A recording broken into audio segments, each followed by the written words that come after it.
ونسلم على رسوله الكريم أما بعد أعوذ بالله من الشيطان الرجيم بسم الله الرحمن الرحيم اقرأ باسم ربك الذي خلق خلق الإنسان من علق اقرأ ربك الأكرم الذي علم بالقلم علم الإنسان ما لم يعلم صدق الله العظيم. صدر محترم اور معزز سامعین کرام، رونق اسٹیج حضرات علماء کرام اور دور دراز سے آئے ہوئے مہمان اعظام، اور اگر میری آواز گھروں تک پہنچ رہی ہے تو پردہ نشین میری اسلامی ماں اور بہنوں، آج کے اس نورانی اجلاس میں اور متبرک پروگرام میں مجھ ناچیز کو بھی تھوڑی دیر لب کشائی کا موقع دیا گیا ہے. معزز سامعین کرام، جو گفتگو کا موضوع ہے وہ ہے ثمرات العلم، یعنی علم کا ثمرہ، علم کا فائدہ، علم سے کیا فائدہ ہے، علم سے کیا ملتا ہے، علم سے کیا ہوتا ہے، علم سے ہمیں کیا ملے گا، اور اگر علم حاصل نہ کرے تو ہمیں کیا نقصان ہے. اس گفتگو کو میں آگے بڑھاتے ہوئے اور اسی موضوع پر مختصر سی گفتگو کروں گا. اس سے قبل یہ کہ دعا کریں اللہ رب العالمین سے کہ اللہ مجھے بھی حق اور صحیح بات کرنے کی توفیق عطا فرمائے اور ہم سب کو اس پر عمل کی توفیق عطا فرمائے. آمین.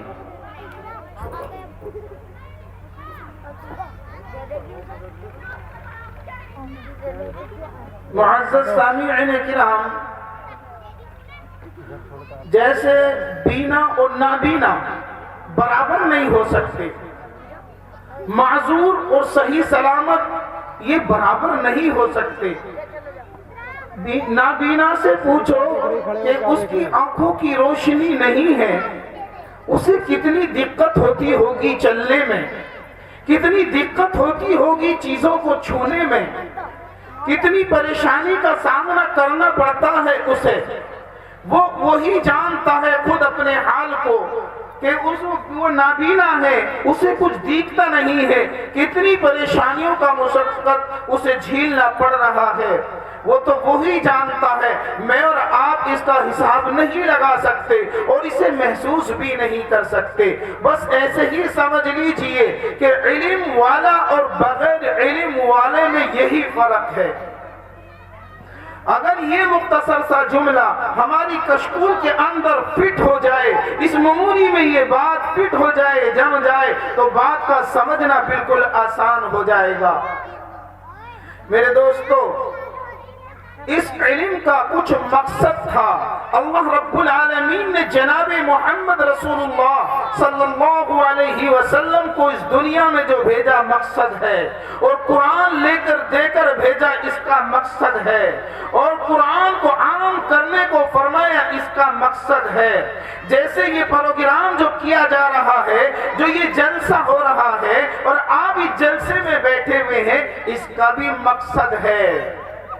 وہ مقصد نہیں کچھ لوگ جو ذہن کے اندر پہلے سے لے کر بیٹھ جاتے ہیں کہ جلسوں کا یہ مقصد ہوتا ہے. جلسوں کا کیا مقصد ہوتا ہے میں اس کو بیان نہیں کروں گا کہ کیا برائیاں ہمارے ذہنوں کے اندر ہوتی ہیں، اس کو نہیں کہوں گا، بلکہ اچھائی کو کہنا چاہوں گا. میرے دوستو، جلسے کا مقصد یہ ہوتا ہے، جلسہ کرانا کہنا تو بہت آسان ہے لیکن کرانا بہت مشکل ہوتا ہے. کسی بھی کام کو لیا جائے، اس کا انتظام کیا جائے، وہ بہت مشکل ہوتا ہے. جو قاری وسیم صاحب نے آپ آپ کے درمیان رہ کر اس پروگرام کا انتظام کیا اور جن کو منتخب کیا ہے وہ ان سے پوچھئے کتنی قربانی دی ہوگی، اپنی نیند کو ترک کیا ہوگا، اپنے آرام کو پس پست ڈالا ہوگا، اپنے کام کو آگے پیچھے کیا ہوگا۔ جب یہ دن آیا ہے جو آپ روبرو میرے بیٹھے ہوئے ہیں کرسیوں پر، یہ ایسے ہی نہیں ہو گیا کہ بس کہہ دیا اور کرسی لگ گئی اور ہم بیٹھ گئے، تو یہ اجلاس میں بڑی قربانیاں دینی پڑتی ہیں۔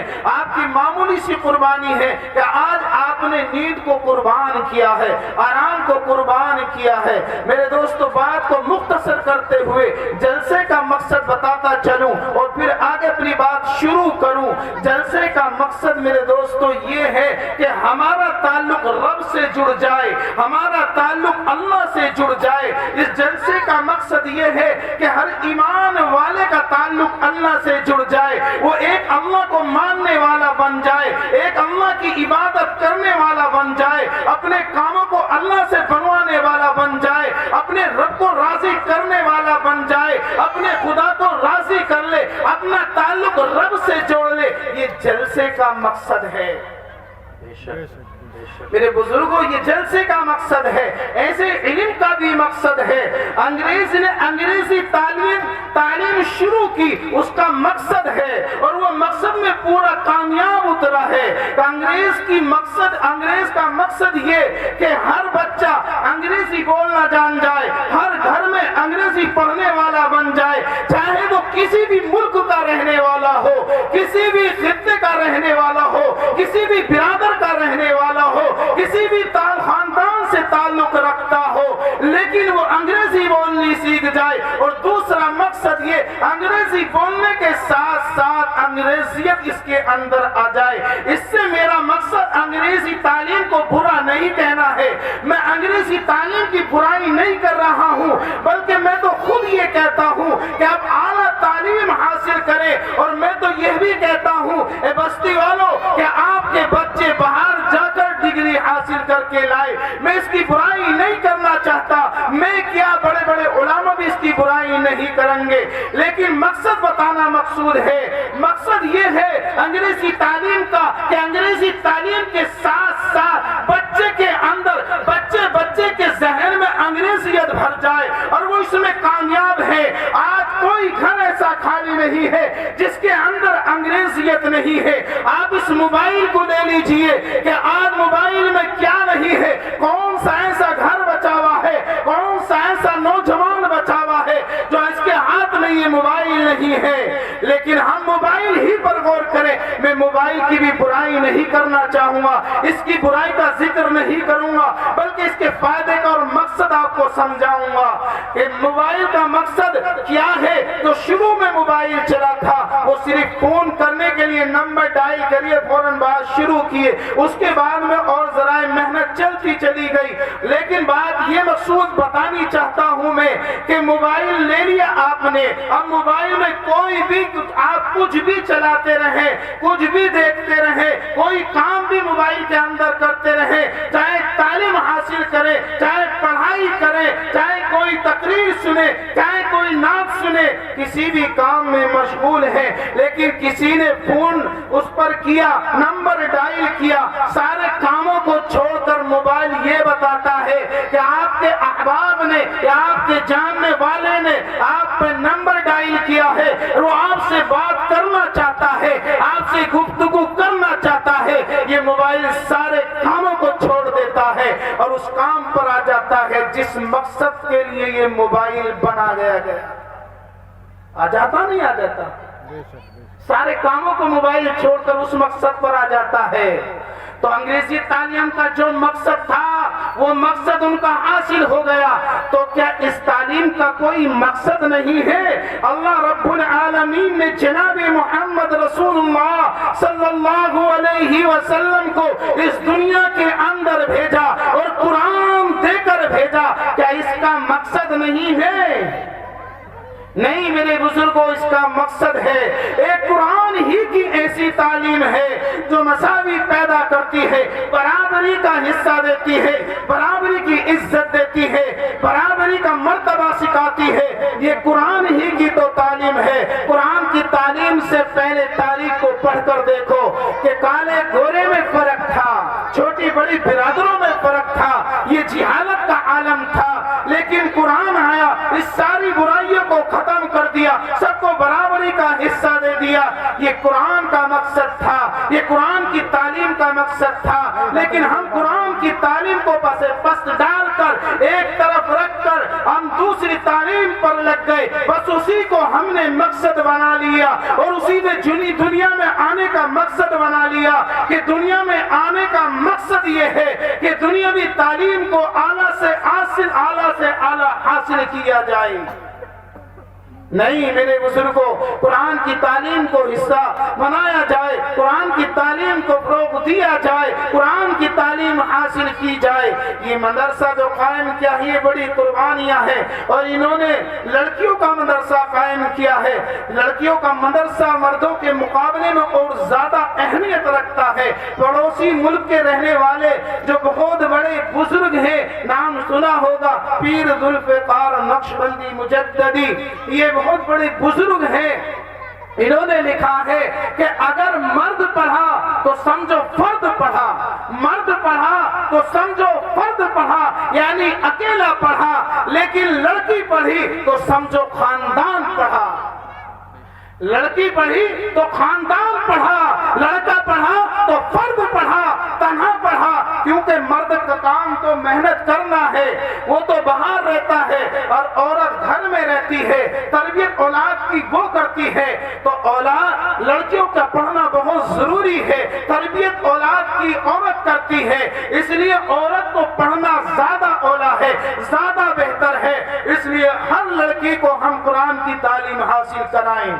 میں ڈگریوں کو منع نہیں کرتا، لیکن ہم ڈگریوں کے ساتھ ساتھ اس تعلیم کو حاصل ضرور کریں۔ آپ نے نام سنا ہوگا شیخ الہند، شیخ الہند یعنی ہندوستان کے شیخ، انہوں نے ترجمہ بھی لکھا اور وہ ترجمہ بھی شیخ الہند کے نام سے مشہور ہے۔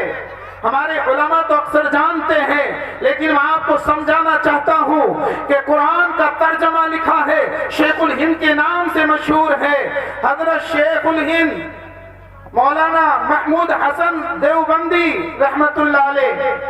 مالٹا کی جیل میں رہ کر آئے، جب انگریزوں نے آپ کو گرفتار کیا اور جیل کے اندر ڈال دیا، مالٹا کی جیل میں رہے، آپ کو کالا پانی پینے کو دیا گیا، آپ کو اذیتوں سے ستایا گیا، آپ کو تکالیف دی گئی، آپ نے سب کو برداشت کیا، لیکن جب 4 سال کے بعد دیوبند تشریف لاتے ہیں، بڑے نحیف ہو کر آتے ہیں، بڑے کمزور ہو کر آتے ہیں، کیونکہ آپ کو ستایا گیا تھا، آپ کو تکلیف دی گئی تھی، لیکن جب دیوبند کے اندر تشریف لاتے ہیں، علماء کا اچھا خاصا مجمع آپ سے ملنے کے لیے آتا ہے، علماء کا مجمع ملنے کے لیے آتا ہے، اور وہ اچھا خاصا مجمع بن جاتا ہے۔ حضرت نے فرمایا آج میں آپ کے مجمع کے اندر 2 باتیں رکھنا چاہتا ہوں جو میں نے مالٹا کی جیل کے اندر 2 باتیں یعنی 2 سبق سیکھے ہیں، اس جیل کے اندھیریوں میں، اندھیری کوٹھریوں میں، ان اذیتوں میں، ان پریشانیوں میں جو 2 سبق سیکھے ہیں، وہ 2 سبق میں تمہیں بتانا چاہتا ہوں، اور انہی 2 سبق کو آج میں تمہارے درمیان دہرانا چاہتا ہوں۔ اس لیے آپ غور سے سنیں، اور ہو سکتا ہے کہ اس کشکول کے اندر فٹ ہو جائے، اور جب فٹ ہو جائے گی تو بات سمجھ میں آ جائے گی، اور جب سمجھ میں آئے گی تو عمل کرنا آسان ہو جائے گا۔ تو انہوں نے فرمایا کہ میں 2 سبق لے کر آیا ہوں، علماء کا مجمع تھا، مجمع حیرت میں پڑ گیا کہ آج حضرت شیخ کیا بات رکھیں گے، جیل کے اندر کون سے 2 سبق سیکھ کر آئے ہیں، جیل کے اندر کون سی پڑھائی کر کر آئے ہیں، ہو سکتا ہے جیل کی اذیتوں کا ذکر کریں گے، وہاں جو آپ کو ستایا گیا اس کا ذکر کریں گے، جو آپ کو تکلیف دی گئی اس کا ذکر کریں گے۔ علماء اپنی اپنی سوچ سے سمجھنے لگتے ہیں۔ حضرت نے بات رکھی کہ آج میں 2 سبق تمہارے سامنے ذکر کرنا چاہتا ہوں جو جیل کے اندر میں سیکھ کر آیا ہوں۔ وہ 2 سبب کیا ہے؟ فرمایا وہ 2 سبب یہ ہے کہ میں نے اس اندھیری کوٹھری میں جو غور و فکر کیا ہے، جو میں نے سیکھا ہے، وہ یہ ہے کہ آج مسلمانوں کی عزتوں کو پامال کیا جا رہا ہے، مسلمانوں کو جو ستایا جا رہا ہے، مسلمانوں کو مٹانے کی جو کوشش کی جا رہی ہے، مسلمانوں کو ختم کرنے کی جو کوشش کی جا رہی ہے، آخر اس کی سبب کیا ہے، اس کی وجہ کیا ہے، آخر یہ کیوں کیا جا رہا ہے؟ میں نے اس پر غور کیا کہ اس کا ایک سبب تو یہ ہے کہ آج مسلمانوں نے قرآن کی تعلیم کو چھوڑ دیا ہے، قرآن کو بھلا دیا ہے، قرآن کی تعلیم کو پس پست ڈال دیا ہے۔ ایک سبب تو یہ ہے کہ آج یہ قوم قرآن کو بھول چکی ہے، قرآن کی تعلیم کو اہمیت نہیں دیتی ہے، اس لیے مسلمانوں کو ستایا جا رہا ہے، اس لیے مسلمانوں کو اذیت دی جا رہی ہے۔ آپ غور کریں، آج ہمیں کون سی چین کی زندگی دی جا رہی ہے، ہمارے خلاف کون سے قانون نہیں بن رہے ہیں، ہمیں کہاں سر اٹھا کرنے کی زندگی مل رہی ہے، آج ہمیں مٹانے کی کوشش نہیں کی جا رہی ہے، ہمارے ساتھ کیا نہیں کیا جا رہا ہے۔ تو حضرت شیخ نے فرمایا کہ ایک سبب تو یہ ہے کہ مسلمانوں نے قرآن کی تعلیم کو چھوڑ دیا ہے، قرآن کو پس پست ڈال دیا ہے، اس لیے مسلمان آج گمراہ ہو رہے ہیں، ذلت کی زندگی گزار رہے ہیں، آج مسلمانوں کو مٹانے کی کوشش کی جا رہی ہے۔ ایک سبب یہ ہے کہ قرآن کو چھوڑ دیا ہے، دوسرا سبب یہ ہے آپس میں اختلاف پیدا ہو گیا ہے، جنگ و جدال ہو گیا ہے، ایک دوسرے کی ٹانگ کھینچنے کے چکر میں لگا ہوا ہے، ایک دوسرے کو نیچا دکھانے کے چکر میں لگا ہوا ہے۔ میں نے مالٹا کی جیل کے اندر یہ دو سبق سیکھے ہیں، یہ دو سبق میں تمہیں بتانا رہا ہوں، اور میرا مقصد بتانے کا یہ ہے، میں یہ عہد لے کر آیا ہوں، میں یہ ارادہ لے کر آیا ہوں کہ کوئی شہر ایسا نہ بچے، شہر کا کوئی محلہ ایسا نہ بچے جس میں مدارس قائم نہ کیا جائے، جس میں مکاتب کو قائم نہ کیا جائے، کوئی بستی ایسی نہ بچے جہاں مدارس قائم نہ کیا جائے، جہاں مکاتب نہ کھل جائے۔ میں یہ جیل کے اندر عہد لے کر آیا ہوں، اور یہ میں عہد تم تک پہنچانا چاہتا ہوں، یہ سبق میں تمہیں سنانا چاہتا ہوں، یہ سبق تمہیں دہرانا چاہتا ہوں کہ کوئی بستی ایسی نہ بچ جائے، کوئی محل ایسا نہ بچ جائے جہاں مدارس نہ ہو، جہاں مدرسے نہ ہو، جہاں مکاتب نہ ہو۔ اس لیے اگر مکاتب ہوں گے، مدارس ہوں گے، قرآن کی تعلیم ہوگی، اور جب قرآن کی تعلیم کو سیکھیں گے تو یہ مسلمان قوم نیچے نہیں گرے گی، یہ مسلمان کو ذلت کی زندگی نہیں گزارنی پڑے گی۔ حضرت شیخ نے یہ دو سبق دیوبند کے اندر مالٹا کی جیل سے آنے کے بعد رکھے تھے، اور آج ہم میں بھی یہی معاملہ ہے۔ ہم نے جب مدارس کی برائیاں شروع کی ہے، مدارس سے تعلق توڑا ہے، علماء سے دوری اختیار کی ہے، مدارس کو چھوڑا ہے، قرآن کی تعلیم کو چھوڑا ہے، قرآن کو بھلایا ہے، یہ طرح طرح کے قانون جب بننے لگے ہیں، نئے نئے قانون جب بن رہے ہیں، نئے نئے قانون اس لیے بن رہے ہیں آج ہم قرآن کی تعلیم کو پکڑ لیں، مضبوطی سے پکڑ لیں، ہم یہ عہد کر لیں کہ کوئی بھی مکاتب ہو، کوئی بھی مدارس ہو، اسے سونا نہیں چھوڑا جائے گا، اس مکاتب کو اپنے بچوں سے بھر دیں گے، کوئی ہمارا بچہ ایسا نہ بچے گا جو قرآن کی تعلیم سے محروم رہ جائے گا۔ اس لیے آج ہی سے عہد کریں، آج ہی سے ارادہ کریں کہ ہمارے گھر کا بچہ قرآن کی تعلیم حاصل کرنے والا بن جائے۔ میں یہ نہیں کہتا کہ آپ کا بچہ عالم بن جائے، لیکن اتنا میں حق رکھتا ہوں آپ سے، اپنے آپ سے، کہ ہمارا ہر بچہ قرآن کا حافظ قرآن ضرور ہو جائے، اس قرآن کا حفظ کرنے والا بن جائے، اس قرآن کے مطابق زندگی گزارنے والا بن جائے، اس قرآن کو تعلیم حاصل کرنے والا بن جائے۔ یہ عہد کرے، یہ عزم کرے۔ اللہ رب العالمین مجھے بھی اور آپ کو بھی کہنے سننے زیادہ عمل کی توفیق عطا فرمائے۔ وما علینا الا البلاغ۔